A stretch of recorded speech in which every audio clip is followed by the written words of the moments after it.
பரிசுத்த நாமத்துக்கு சோத்திரமும் மகிமையும் உண்டாவதாக. தேவன் தந்தர்லேயும் அந்த புதிய நாளில் கூட அவரை தியானிக்கும்படியாக கொடுக்கப்பட்ட ஒரு உவமை மதிக்கேடான ஐஸ்வர்யவான். இந்த மதிக்கேடான ஐஸ்வர்யவானோட மைய கருத்து பார்த்தோன்னா, லௌகீக செல்வத்தை விட ஆன்மீக செல்வம் முக்கியம். அதாவது இயேசு கிறிஸ்து கூறிய இந்த உவமை லூக்கா 12ஆம் அதிகாரம் 13லிருந்து 21 வசனங்கள் வரையில் காணப்படுகிறது. இதில் ஐஸ்வர்யத்தின் மேலே நம்பிக்கை வைப்பவர்களுக்கு ஒரு எச்சரிக்கையாக அமைந்துள்ளது. ஸோ இதோட பின்னணி பார்த்தோன்னா, ஒருவன் இயேசுவிடம் தன் சகோதரனிடம் ஆஸ்தியை பங்கிட்டு தரும்படி கேட்டான். அதற்கு இயேசு, பொருளாசையை குறித்து எச்சரிக்கையாயிருங்கள். ஒருவனுக்கு எவ்வளவு திரளான ஆஸ்தி இருந்தாலும் அது அவன் ஜீவன் அல்ல என்று கூறி ஓமை சொன்னாராம். அதாவது பொருளாசை குறித்து எச்சரிக்கையாக இருக்கும்படி தேவன் சொல்கிறார். அவன்கிட்ட எவ்வளவு ஒரு சொத்து இதுவும் இருந்தாலும் அது அவனுடைய ஜீவனாய் இருக்காது என்பதை குறிப்பிடுகிறார். இந்த ஐஸ்வர்யவான நிலைமை பார்த்தோன்னா மிகுந்த விளைச்சல், அதாவது அவனுடைய நிலம் நன்றாய் விளைந்து இது தேவன் கொடுத்த ஆசிர்வாதம். ஆனால் அவன் அதை தன் சொந்த முயற்சியால் வந்தது என்று கருதினானாம். அதனால் அவன் போட்ட சுயநல திட்டம் நான் என்ன செய்வேன், என் தானியங்களை சேர்த்து வைக்க இடமில்லையே என்று தனக்குள்ளே சொல்லி கொண்டான். அவன் பிறரை பற்றியோ ஏழைகளை பற்றியோ சிந்திக்கவில்லை. பெரிய களஞ்சியங்கள், அதாவது அந்த பழைய களஞ்சியங்களை இடித்துவிட்டு பெரியவைகளை கட்ட திட்டமிட்டான். அவனது நோக்கம் உலகம் முழுவதும் உலக பொருட்களை சேர்ப்பதிலே இருந்தது. அதாவது ஒரு ஐஸ்வர்யவான் என்ன பண்ணனா, அவன் மிகுந்த ஒரு ஆசீர்வாதமான நிலையில இருந்தான். அவனோட விளைச்சல்கள் ரொம்ப நல்லா இருந்தது, நல்ல ஆசீர்வாதமாக இருந்தான். ஆனால் அந்த சூழ்நிலையில் அவன் தேவனை மகிமைப்படுத்தாமல் அவர் தந்த ஆசீர்வாதம் என்று எண்ணாமல் இது தன்னுடைய சுயத்தினால வந்ததுன்னு எண்ணானான். அது மட்டும் இல்லாமல் அவனுடைய தானியங்கள் தனக்கு மிஞ்சி, அதாவது தேவைக்கு மிஞ்சியே அதை சேர்த்து வைக்கிறதுக்காக அவன் என்ன பண்ணானா, அவனுடைய பழைய களஞ்சியங்கள் எல்லாம் இடிச்சுட்டு பெருசாக கட்ட திட்டமிட்டானான். அவன் இந்த உலக பொருளை சேர்த்து வைப்பதிலேயே தான் இருந்தானே தவிர தன்னுடைய ஆவிக்குரிய வாழ்க்கையோ தேவனை குறித்தோ சிந்திக்காமல் உலக வாழ்க்கை, இம்மைக்குரிய உலக வாழ்க்கைக்கு பொருள் சேர்ப்பதில் குறியாக இருந்தான். மதிக்கேடான எண்ணம் பார்த்தோன்னா, தேவன் அவரை மதிக்கேடன் என்று அழைத்தாராம். அதோட 3 காரணம் என்னன்னா, மரணத்தை மறந்தான். அதாவது அநேக வருஷங்களுக்கு அநேக பொருள்கள் உனக்காக சேர்த்து வைக்கப்பட்டிருக்கிறது, நீ இளைப்பாரி புசித்து குடித்து பூரிப்பாயிரு என்று தன் ஆத்மாவோட பேசினான். ஆனால் அந்த இரவே அவன் ஆத்மா அவனிடமிருந்து எடுத்து கொள்ளப்பட்டது. அவன் அதான் இம்மைக்குரிய வாழ்க்கை தனக்கு மிஞ்சி, இப்போ நம்மளும் பொருள்களை சேர்த்து வைக்க அது தவறான காரியங்கள் அல்ல. ஆனால் மிஞ்சி இன்னும் நிறைய பேராசைப்பட்டு சேர்த்து வச்சு தேவனை மறந்து நம்ம இது நம்ம உலகத்தில் இருக்கிறது ஒரு இம்மைக்குரிய வாழ்க்கை, பரலோக ராஜ்யம் தான் நித்தியமான வாழ்க்கை என்பது மறந்து பரலோகத்தில் சேர்த்து வைக்கிறதுக்கு பதிலாக பூமியில் இப்போ வெறும் மண்ணான பொருட்களை சேர்த்து வைப்பதில் கவனம் கொண்டு இருந்தான். அவன் தன்னோட ஆத்மாக்கிட்ட இன்னும் நிறைய நாள் இருக்கு, இன்னும் நிறைய சேர்த்து வைக்கணும்னு சொல்லி படுத்த அந்த இரவே அவனுடைய ஆத்மா பிரிக்கப்பட்டது. அப்போ இவன் சேர்த்து வச்சதெல்லாம் என்ன பிரச்சனை? ஒன்றுமே கிடையாது. அவன் நித்தியத்துக்கு போகிற பரலோகத்தில் என்ன பண்ணுவான், அங்கே ஒன்றுமே சேர்த்து வைக்கல, அங்கே போய் நரகத்தை அனுபவிப்பான். ஸோ இன்னொன்று நித்தியத்தை மறந்தான். அதான் இந்த உலக வாழ்வே நிலையானது என்று எண்ணி பரலோக பொக்கிஷங்களை சேர்க்க தவறினான். தேவனை தேடவில்லை. தன் ஆசீர்வாதங்களுக்கு காரணமான தேவனை தேடி அவர் நன்றி செலுத்தலை. இது இங்கே இப்படி தான் குறிப்பிடப்படுகிறது. அதாவது தேவன் இந்த உலகத்தில் நம்மளுக்கு ஆசீர்வாதங்களை, உலகத்தரமான ஆசீர்வாதங்களை கொடுப்பாரு. அது நம்மளுக்கு வீடாக இருக்கட்டும், வேலையாக இருக்கட்டும், பண தேவைகளாக இருக்கட்டும், பொருட்களாக இருக்கட்டும், அதெல்லாம் தவறுன்னு சொல்லலை. அது நமக்கு தேவையானது. நம்மளும் உலகத்தரமாக நல்லா இருக்கணும்னு தான் தேவனும் ஆசைப்படுகிறார். ஆனால் அந்த பொருள் ஆசை நம்மளுக்கு நம்மளை அடிமையாக்கி விடக்கூடாது என்பது தான் நீங்கள் கற்றுக்கொள்ள வேண்டிய காரியம். காரியம்.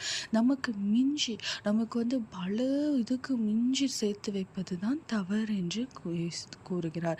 அதுக்கும் மேலாக அந்த பொருளே நம்ம எஜமானனா பார்க்க ஆரம்பிச்சிடுறோம். அந்த பணத்தையே அந்த பொருள் பணத்தை இவன் அந்த ஐஸ்வர்யத்தையே பெரிதாக பார்த்து அதையே எஜமானனா நினைச்சு வாழ்ந்தான்.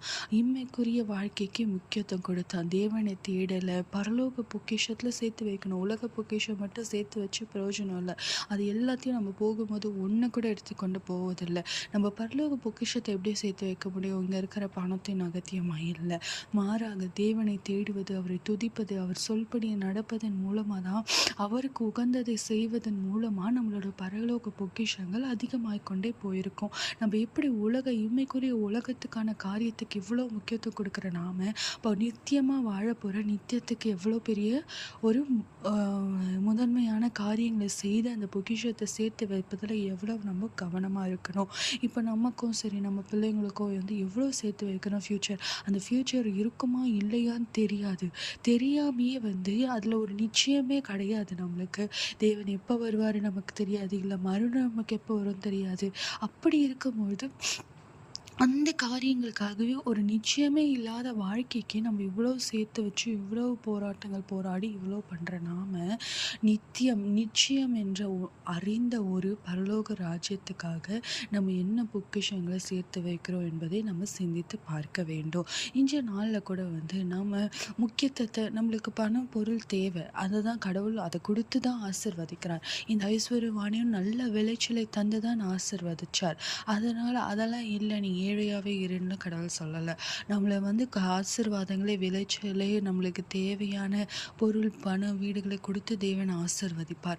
ஆனால் அந்த தேவைகள் நம்மளுடைய தேவைக்காக மாத்திரம்தான் இருக்கணுமே தவிர நம்மை ஆள்பவர்களாக மாற்றிவிட கூடாது. அதனால் அதை தந்த தேவனை நம்ம மறவாமல் இருப்பது தான் நம்ம தேவனுக்கு கொடுக்கிற மகிமை. அப்பொழுது பரலோகத்தில் சேர்த்து வைக்கப்படும். மாறாக தேவனிடத்தில் நம்ம அதெல்லாம் பெற்றுக்கொண்டு தேவனையே மறந்து இந்த உலக காரியங்களுக்கும் உலக பொக்கிஷத்துக்கும் ஐஸ்வர்யத்துக்கும் முக்கியத்துவம் கொடுத்துட்டு இருக்கக்கூடாது என்பதை தான் தேவன் உணர்த்துகிறார்.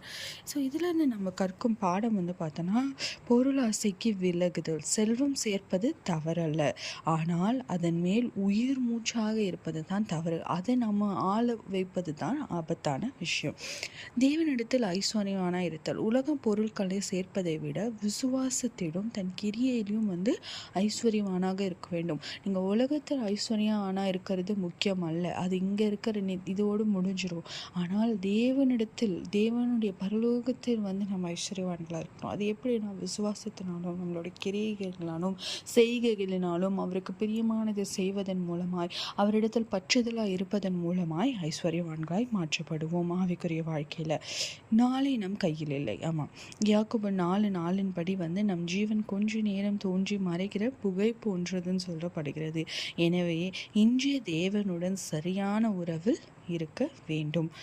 ஸோ தன் ஆத்மாவுக்காக சேர்த்து வைக்கணும். அதை சேர்த்து வைக்காமல் தனக்கான பொக்கிஷங்களை சேர்த்து வைக்கிறவனை தேவன் என்ன சொல்கிறார்னா, மதிக்கேடன் என்று சொல்லுகிறாராம். மதிக்கேடன் என்று இயேசு எச்சரிக்கிறார். ஸோ உலக காரியங்களுக்கு முக்கியத்துவம் கொடுத்து அதை சேர்த்து வச்சு ஆத்மாவை விட்டுற ஐஸ்வர்யவான்களை தேவன் மதிக்கேடன் என்று அழைக்கிறார். ஸோ நம்ம மதிக்கேடர்களாக இல்லாமல் நம்ம இம்மைக்குரிய வாழ்க்கையில் செல்வம் சேர்ப்பது தவறல்ல, ஆனால் அது நம்ம தேவைக்கும் நமக்கு கீழே அது இருக்கணுமே தவிர நாம் அதுக்கு கீழே இருக்கக்கூடாது. மாறாக நம்ம எதில் மிகுந்த ஐஸ்வர்யவான்களாக காணப்படணும்னா, நம்ம ஆவிக்குரிய வாழ்க்கையில் நம்ம தேவனுடன் வைத்திருக்கிற உறவில் நம்ம ஐஸ்வர்யவான்களாக காணப்படணும். அப்படியாக நம்ம காணப்படும் போது அவரிடத்துல நம்ம அவர் மேலே விசுவாசத்தினாலும் அவருடன் கொண்ட உறவினாலும் நம்ம ஐஸ்வர்யவான்களாக இருக்கும்போது நித்திய பரலோகத்தில் நாம் தான் மிகுந்த ஐஸ்வர்யவான்களாக காணப்படுவோம். ஸோ இந்த உலக வாழ்க்கையோட பொக்கிஷங்களுக்கு நம்ம முக்கியத்துவம் கொடுப்பதை கொஞ்சம் தவிர்த்து விட்டு, அது நம்ம நீட் அவ்வளோதான். அது நம்மளோட நெசசரி அண்ட் நீட் அவ்வளோதான். நம்மளோட தேவைக்கு மிஞ்சி கிடையாது. நம்மளுக்கு தேவையானதை தேவன் நம்மளுக்கு போஷிப்பார். அதை கொண்டு நாம் செய்யும் பொழுது அதற்கான ஞானத்தை தேவன் தருவார். அந்த அந்த ஒரு காரியங்களை நம்ம உலகத்தரமான வாழ்க்கைக்கு நமக்கு என்ன தேவையோ அதனுடைய காரியங்களை தேவன் பார்த்து கொள்வார். அவர் அதற்கான ஞானத்தை நம்மளுக்கு தருவார். அந்த அவரால் தரப்பட்ட ஆசீர்வாதங்களை கொண்டு அவரை நாம புகழ்ந்து அவரை நாம போற்றி அவரை நம்ம பற்றி கொண்டு இருக்கணுமே தவிர அவரை மறந்துட்டு அவர் தந்த காரியங்களை மாத்திரம் நம்ம ஃபோக்கஸ்டாக இருக்கக்கூடாது. மேலுமாய் நம்ம பரலோகத்தில் பொக்கிஷம் சேர்த்து வைப்பதிலையும் நாம் தெளிவுள்ளவர்களாக இருக்க வேண்டும். அதற்கான முயற்சிகளையும் ஒவ்வொரு நாளும் எடுக்க வேண்டும். அது எப்படி எடுக்கிறது? தேவனிடத்தில் பற்றுதலாய் அவருடைய கிரியைகளை பின்பற்றி அவரை பின்பற்றி நடக்கும்போது அது ஆட்டோமேட்டிக்காக நம்மளோட பொக்கிஷங்கள் பரலோகத்தில் சேர்த்து வைக்கப்படும். ஜெபிக்கலாமா? நேற்றும் இன்று மாறாத என் நல்ல தகப்பனே, அப்பா இதோ இந்த நல்ல வேலையில் கூட அப்பா உடைய வார்த்தைகளை அப்பா தியானிக்கும்படியாய் நீர் கொடுத்த கிருபைக்காக ஞானத்திற்காக நன்றி அப்பா. இதோ தகப்பனே, நாங்கள் அப்பா உலக ரீதியான பொக்கிஷங்களை சேர்த்து ஐஸ்வர்யவான்களாய் இருந்து மதிக்கேடர்களாய் இல்லாதபடி ராஜா உம்மிடத்தில் உம்முடைய ஆவிக்குரிய வாழ்க்கையில் அப்பா உம்மோட பரலோக நித்திய ராஜ்யத்தை நாங்கள் அப்பா அங்கு பொக்கிஷங்களை சேர்த்து வைக்கும் ஞானிகளாய் இருக்கும்படியா எங்களை நீர் மாற்றி போடுங்கப்பா. நித்திய வாழ்விற்கான பொக்கிஷங்களை நாங்கள் சேர்த்து வைப்பதன் மூலம் உம்முடைய அப்பா கிரியைகளை நாங்கள் பின்பற்றி உம்மை பின்பற்றி நடக்கக்கூடிய அந்த சாக்கியத்தையும் பாக்கியத்தையும் நீர் எங்களுக்கு தந்தரல வேண்டுமாய் கூட ஜெபிக்கிறோம் அப்பா. இம்மைக்குரிய வாழ்க்கைக்கு நாங்கள் முக்கியத்துவம் கொடுப்பதை விட அப்பா நித்திய வாழ்க்கைக்கு நாங்கள் முக்கியத்துவம் கொடுக்க நடக்கும்படியான ஞானத்தினால் எங்களை நிரப்பி அருளுங்கப்பா. உலக பொக்கிஷங்களுக்கும் அப்பா நாங்கள் அடிமையாகாதபடி எங்கள் தேவைக்கேற்ப நீர் கொடுத்ததை அப்பா உம்முடைய நாமத்தின் நிமித்தம் அதை நாங்கள் அப்பா உம்மை முன்வைத்து ஒவ்வொரு காரியத்தையும் செயல்படும்படியான ஞானத்தினால் எங்களை நிரப்புங்க. அப்படியா நாங்கள் செய்வதன் மூலம் அப்பா உம்முடைய நித்திய வாழ்க்கையில் அப்பா நாங்கள் அப்பா பொக்கிஷங்களை சேர்த்து வைக்கும்படியான கிரியைகளையும் ஞானத்தையும் நீர் எங்களுக்கு தந்தரல வேண்டுமாய் கூட ஜெபிக்கிறோம் அப்பா. இதோ இந்த நாளில் இருந்து கூட தகப்பனே நாங்கள் மதிக்கேடர்களா இல்லாதபடி என் தேவனுடைய ஆவியின் ஞானத்தினால் எங்களை நிறைத்தப்பா எங்களை நீர் வழி நடத்தி செயல்படுத்தி அப்பா பரலோகத்தில் பொக்கிஷம் சேர்த்து வைக்கும்படியான அப்பா செயலில் நாங்கள் நடக்கும்படியான கிரியைகளினால் எங்களை நிரப்பி அருளுங்க. அப்படியா நீர் எங்களுக்கு ஞானத்தை தந்து எங்களை வழி நடத்தி ஆசீர்வதித்து பலப்படுத்துங்க. எங்கள் மீட்பெரும் இரட்சகருமாகிய இயேசு கிறிஸ்துவின் ஜெபிக்கிறேன் நல்ல பிதாவே. ஆமென்.